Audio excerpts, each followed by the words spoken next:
Hujambo mtazamaji wa Channel 10 Plus, karibu katika kipindi cha Plus Weekend, mahali ambapo tumekukusanyia mkusanyiko wa matukio makubwa ya kihabari yaliyojiri wiki hii. Jina langu ni Witness Matiko, karibu.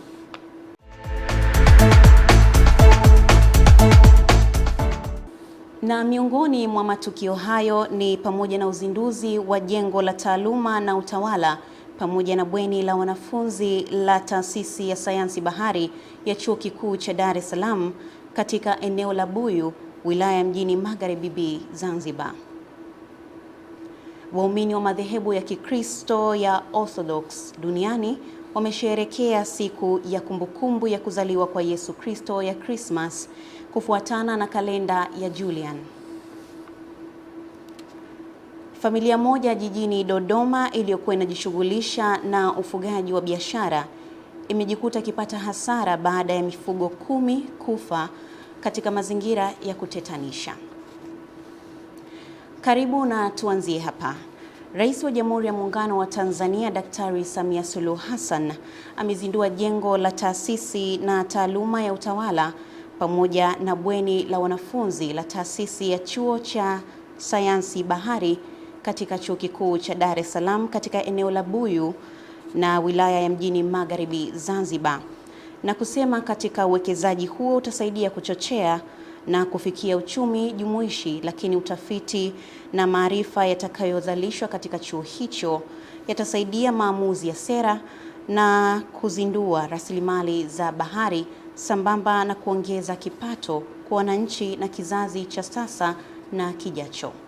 Kisa Mwaipiana ana undani wa taarifa hii. Akizungumza katika hafla ya uzinduzi huo, Mheshimiwa Daktari Samia Suluhu Hassan amesema uzinduzi huo ni udhihirisho wa dhamira ya dhati ya serikali kuwekeza katika elimu, sayansi, utafiti na maendeleo ya rasilimali watu, hususan katika sekta ya bahari na uchumi wa buluu, ambayo imekuwa nguzo muhimu katika kukuza pato na kuongeza fursa za ajira.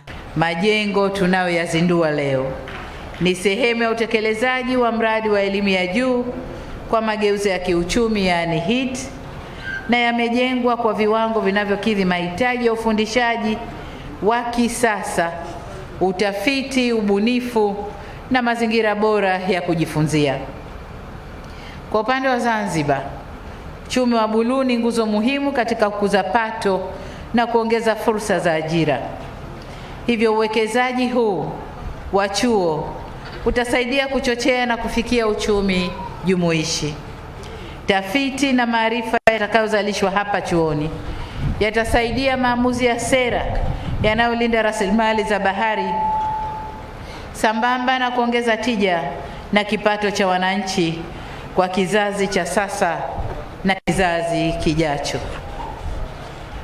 Aidha, ameuagiza uongozi wa chuo hicho kuhakikisha jamii inayozunguka chuo inanufaika moja kwa moja kupitia ajira, huduma, biashara na shughuli za kijamii zitakazochangia kipato chao, na kwamba taasisi hiyo inapaswa kuwa kichocheo cha maendeleo ya kiuchumi kwa wananchi wa Buyu na maeneo ya jirani. Maendeleo ya taasisi ya sayansi za bahari hayapaswi kubaki ndani ya mipaka ya chuo pekee. Jamii inayozunguka taasisi hii lazima inufaike moja kwa moja na uwepo wa chuo hiki kupitia ajira, huduma, biashara na shughuli za kijamii zitakazochangia kipato chao.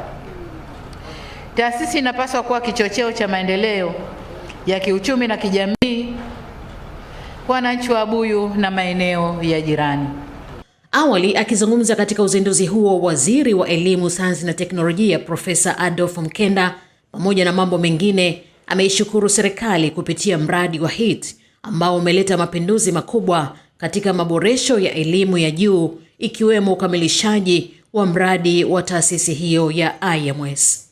Tunachokiona hapa ni sehemu ya kazi zifuatazo: ujenzi katika site 47 kwa Tanzania nzima, bara na visiwani; majengo mapya 130 kwa Tanzania nzima, bara na visiwani; maabara na karakana 309 kwa Tanzania nzima, bara na visiwani; mabweni na hosteli 26 hapa Zanzibar na sehemu zote za upande wa bara. Maktaba, ofisi, nyumba za watumishi, zahanati, kafeteria, jumla ya majengo ya namna hii 1177. Naye mkuu wa Chuo Kikuu cha Dar es Salaam ambaye pia ni rais mstaafu wa awamu ya 4 Daktari Jakaya Mrisho Kikwete amemshukuru Mheshimiwa Daktari Samia Suluhu Hassan kwa kukamilisha mradi huo ambao ameutaja kuwa ni msingi muhimu wa kukuza na kuendeleza tafiti kwa maendeleo ya elimu. Maagizo yako tumeyafanyia kazi kwa ukamilifu. Ujenzi wa kampasi za mikoa ya Kagera na Lindi unaendelea vizuri. Ni mategemeo yetu kwamba ujenzi utakapokamilika utatupa heshima ya kufika katika kampasi hizo, tukukabidhi majengo ya chuo chako na utuzindulie rasmi. Mheshimiwa Rais, uwekezaji uliofanyika hapa IMS ni sehemu ya utekelezaji wa dhima ya Chuo Kikuu cha Dar es Salaam ya kuzalisha maarifa yenye mchango wa moja kwa moja katika maendeleo ya uchumi, kijamii, kiteknolojia ndani na nje ya Tanzania. Dhima hii inatekelezwa kupitia mpango mkakati wa chuo unaolenga kuboresha mifumo ya ufundishaji, ujifunzaji, utafiti na ubunifu, sambamba na kuimarisha tafiti za bahari na uchumi wa buluu kwa manufaa ya taifa.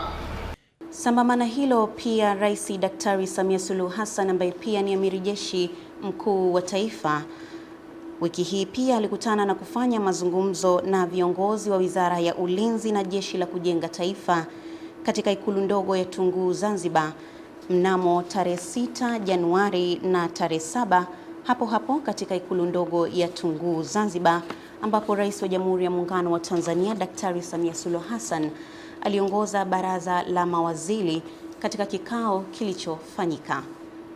Tutizame picha za tukio hilo kama zilivyoandaliwa na Kurugenzi ya Mawasiliano ya Rais.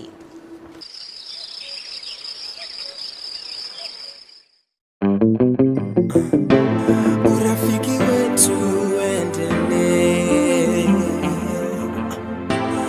udugu wetu usiangamie, tusimame pamoja kwa lolote lile, utaifa tulinde vyovyote vile.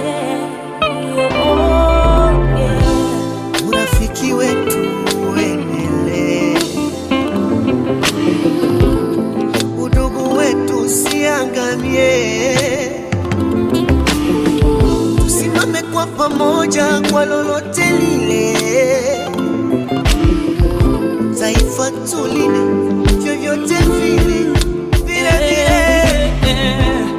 Alichokupa Mungu usikifungie, kiliochafuka na kisikie. Unaweka kucha nywele za saluni uvutie, yatima kafukuzwa kwa mama ntilie. Jukumu langu mimi nawe tungamane, alotupa Karima.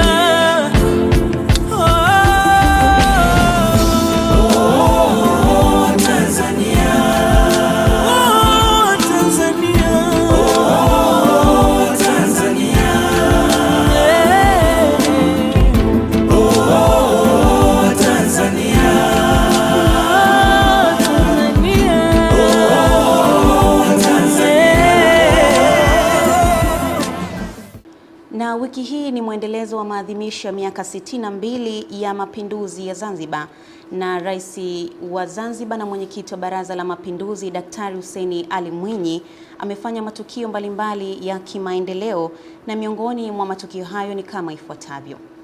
Alizindua barabara ya juu katika eneo la Mwanakwerekwe, wilaya Mjini, mkoa wa Mjini Magharibi Unguja. Lakini pia alizindua soko la kisasa la mboga la Mombasa katika mkoa wa Mjini Magharibi, na aliweka jiwe la msingi kwenye ujenzi wa barabara ya Wete Chake Chake katika kisiwa cha Pemba yenye urefu wa kilomita 22.2. Karibu tuyatazame matukio hayo.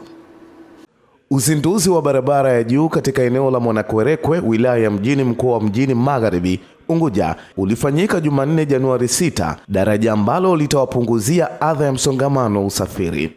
Aidha, alitumia hotuba yake ya uzinduzi kuelekeza kuwa Serikali itahakikisha maadhimisho ya mapinduzi matukufu yanaendana na mafanikio ya maendeleo ya kiuchumi, miundombinu na huduma za kijamii.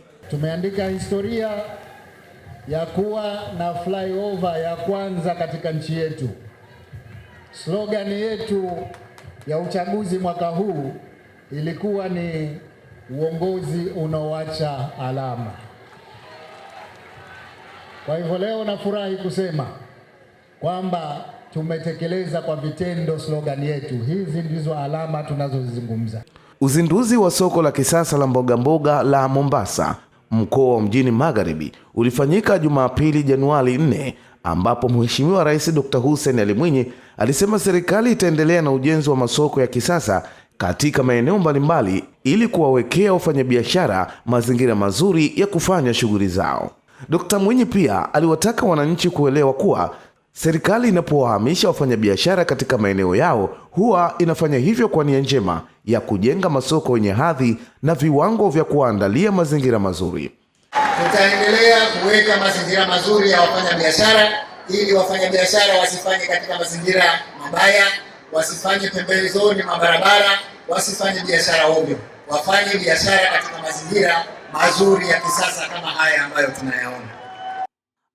Na mnamo Januari 9, Mheshimiwa Rais Dr. Mwinyi alisafiri hadi kisiwani Pemba kuongoza uwekaji wa jiwe la msingi la ujenzi wa barabara ya Wete Chake Chake yenye urefu wa kilomita 22.2 na inajengwa kwa kiwango cha lami. Katika hotuba yake ya uwekaji jiwe hilo la msingi, Rais Mwinyi amesema serikali yake itaendelea kuweka mazingira mazuri kwa wananchi kwa kuimarisha miundombinu ya barabara yatakayowawezesha wananchi kusafiri na kusafirisha bidhaa. Lakini pia amewataka wananchi kufuata taratibu za ujenzi kwa kujiepusha na ujenzi katika maeneo ya hifadhi ya barabara. Ndugu zangu, tuitunze barabara hii. Tuna tabia watu kujenga karibu sana na barabara. Na kuombeni wananchi, hifadhi ya barabara isitumike kwa ujenzi wa makazi au biashara yoyote. Hifadhi ya barabara ina kazi maalum. Kazi yake ni kupitisha huduma muhimu. Huduma za maji, huduma za umeme, huduma za internet. Vitu kama hivyo vyote vinabidi vipite katika hifadhi. Kwa hivyo, hebu tuepuke ujenzi holela wa biashara ndogo ndogo au wa makazi kwenye hifadhi ya barabara. Tutaweka alama maalum ndani ya eneo la alama hizo, pasijengwe kitu ili tuweze kupitisha huduma nyingine. Wananchi watahitaji maji. Unapojenga barabara kuna wakati tunakata mabomba. Lazima turejeshe mabomba yale. Lakini umeme, sisi hatutaki siku hizi kuendelea kuweka umeme huu juu ya nguzo. Umeme upite chini ya ardhi. Lakini internet, siku hizi hakuna asiyetumia internet. Tunataka kupitisha nyaya za internet. Kwa hivyo hifadhi za barabara ziachwe wazi ili tuweze kupitisha huduma hizo. Tukitazama tukio jingine lililojiri wiki hii ni pamoja na mke wa baba wa taifa hayati Mwalimu Julius Kambarage Nyerere, Mama Maria Nyerere, amepokea nishani ya utambuzi wa mchango wa baba wa taifa katika harakati za ukombozi wa nchi za kusini mwa Afrika iliyotolewa na Rais wa Angola João Lourenço wakati wa maadhimisho ya miaka 50 ya uhuru wa nchi hiyo, huku akiwaeleza Watanzania kuwa kila mmoja ana wajibu wa kutoa mchango wake katika kuleta maendeleo katika taifa. Hafla hiyo ndogo ilifanyika kwenye makazi ya Mwalimu Nyerere jijini Dar es Salaam Msasani, na tujiunge na mwanahabari wetu Beatrice Eric aliyekuwa shuhuda wa tukio hilo. Mama Maria amesema hayo jijini Dar es Salaam mara baada ya kupokea nishani iliyokabidhiwa na Waziri wa Mambo ya Nje na Ushirikiano wa Afrika Mashariki, Balozi Mahamudu Thabiti Kombo, akiongozana na Balozi wa Angola nchini Tanzania. Amesema kwa sasa yeye ana uwezo wa kutoa mchango wa mawazo tofauti na wakati ule ambapo aliungana na hayati Nyerere katika kupambana kuzikomboa nchi za kusini mwa Afrika. Kipindi kilichofika sasa ni kila mtu, kila kichwa cha binadamu kina nini? Kinajiuliza niko wapi? Kwa maana Tanzania sio Tanzania pamoja na vile viumbe vya Mwenyezi Mungu vinavyotuzunguka, lakini Tanzania pamoja ni wapi katika utekelezaji? Ni watu. Tuifanyeje? Sasa hii hapana, twende tukamuulize yule yule hana chochote. Kwanza na kudeka nako anadeka, kila kitu, kila kiungo kinadeka, unakuta sina nguvu. Kweli ni heshima kubwa sana na inatukumbusha tu kazi ambayo Mwalimu Nyerere amefanya, lakini sio yeye peke yake. Kama Mama Maria alivyotueleza sasa hivi, ni yeye kwa kushirikiana na watu wengine mbalimbali, sio wa Tanzania tu, lakini viongozi mbalimbali wa nchi mbalimbali ambao nao walitoa msaada katika kuchangia ukombozi wa bara la Afrika. Akizungumzia nishani hiyo, Waziri Balozi Kombo amesema baada ya kupata uhuru nchi za Afrika zimeendelea kushirikiana kiuchumi, akitolea mfano ushirikiano baina ya nchi hizi mbili, Angola na Tanzania, ambapo mapema mwaka jana Rais Dr. Samia Suluhu Hassan alifanya ziara ya kiserikali. Pamoja na mambo mengine, zilikubaliana kuondoa vikwazo ikiwemo visa ili kurahisisha shughuli za usafiri. Baada ya miaka 50 kutimia Angola, hii nishani ya juu kabisa ambayo imetolewa na Mheshimiwa Rais Lorenzo, na amepewa mara hii mtu mmoja tu ambaye kwa wao amekuwa na mchango mkubwa kwa ukombozi barani Afrika, lakini hasa kwa nchi ya Angola. All the efforts on the people and the President Mwalimu Julius Nyerere to give supporting material, training our people here, to give opportunity for give a place here in Tanzania for many people in the past was to live here and training here.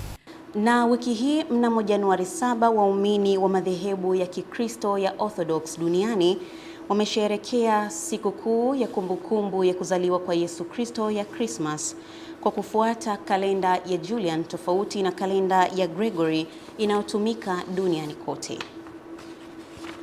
Huyu hapa ni msimulizi wetu akieleza zaidi kuhusu tukio hilo. Kanisa la Orthodox lina waumini wapatao milioni 300 kote duniani. Wengi wanapatikana Ulaya Mashariki, Ugiriki, Ethiopia na maeneo kadhaa ya Mashariki ya Kati. Nchini Ethiopia, maelfu ya Wakristo wa Kiorthodox walivalia mavazi meupe, wamesherehekea mkesha wa Christmas katika viunga maarufu vya Meskel Square jijini Addis Ababa usiku wa Januari 6. Wakristo wa Orthodox Balkan Magharibi waliadhimisha Christmas kwa ibada za kanisa, mila za kitamaduni na mikusanyiko ya familia, wakisherehekea moja ya sherehe muhimu zaidi katika kalenda ya Kikristo ya Orthodox. Nako katika nchi nyingine zikiwemo Serbia, Montenegro, Bosnia, Herzegovina na Macedonia Kaskazini, waabudu walihudhuria ibada za usiku wa manane, waliwasha mioto ya sherehe na kushiriki milo ya kitamaduni iliyotokana na desturi za karne nyingi. Mimi ni Esther Mtebe na hii ni Channel 10+. Na wiki hii pia familia moja jijini Dodoma iliyokuwa inajishughulisha na biashara ya ufugaji imejikuta ikipata hasara baada ya mifugo 10 kufariki katika mazingira ya kutetanisha, hali iliyobua masikitiko na taharuki miongoni mwa wafugaji katika eneo la Mhungu. Mwandishi wetu Roda Simba anatusimulia zaidi. Mifugo hiyo inayosadikiwa imepewa sumu ilikuwa chanzo kikuu cha kipato kwa familia husika, si kwa watoto pekee bali pia kwa wazazi ambao maisha yao ya kila siku yalitegemea ufugaji, kama wanavyoeleza wazazi wa mmiliki wa mifugo hiyo. Nilikuwa nategemea na mimi huyo mfugo, akiuza maziwa mwanangu ananipa. Sasa hivi ana familia, watoto 4 na mke wake. Hana jinsi, hana wala. Nimekipokea kwa masikitiko makubwa. Hata kijana ndio nilikuwa na tegemezi langu. Nguo, kula, sina nguvu za kufanya kazi tena. Nilikuwa tegemezi lake ndio huyu kijana wangu. Mmiliki wa mifugo hiyo amesema ilikuwa na thamani ya zaidi ya shilingi milioni 15 na anaeleza namna alivyopokea tukio hilo. Jana jioni usiku mpango amepewa sumu. Nimepeleka maziwa kwenye oda. Nimerudi, nilipofika kwenye oda, ng'ombe wangu nikapigiwa simu, wamedondoka. Nikaona wakanipigia simu nirudi. Nimerudi, nikakuta wote wamedondoka chini. Wote wamekufa. Baadhi ya majirani wanaeleza tukio hilo, huku mwenyekiti wa mtaa Muungano akithibitisha na kueleza hatua zilizochukuliwa hadi sasa. Jirani, mimi nimepata taarifa kwenye mida ya saa 3:30 ya asubuhi ya leo. Nikaambiwa kwa jirani kuna tukio lililotokea, na mimi nikaja kuungana nao kujihakikishia kwa kweli ni kitu ambacho kama mimi sijawahi kukiona. Usiku tukapigiwa simu kwamba ng'ombe wamedondoka. Ni masikitiko makubwa. Uongozi kama uongozi ulifika kwenye tukio na kuita wataalamu ambao ni mifugo, maafisa mifugo pamoja na maafisa wa afya. Walichokifanya ni kuchukua sample kupeleka maabara. Wao walichosema ni kwamba watakuja waonyeshe sasa kile ambacho kimetokea, ni aidha kama ni sumu au vyovyote vile. Tukio hili ni miongoni mwa matukio ambayo yamekuwa yakiripotiwa katika baadhi ya maeneo hapa nchini, na wananchi wa mtaa huu wa Muungano wameomba hatua kali zichukuliwe na serikali dhidi ya watuhumiwa. Kutoka hapa katika mtaa wa Muungano uliopo hapa jijini Dodoma, mimi ni Roda Simba. Na kwa simulizi hiyo ya Roda Simba ndipo tunaweka nukta ya Plus Weekend kwa juma hili. Tukutane tena juma lijalo kuangazia yale yatakayojiri katika juma hilo. Mimi ni Witness Matiku, kwa heri na endelea kutazama Channel 10 Plus.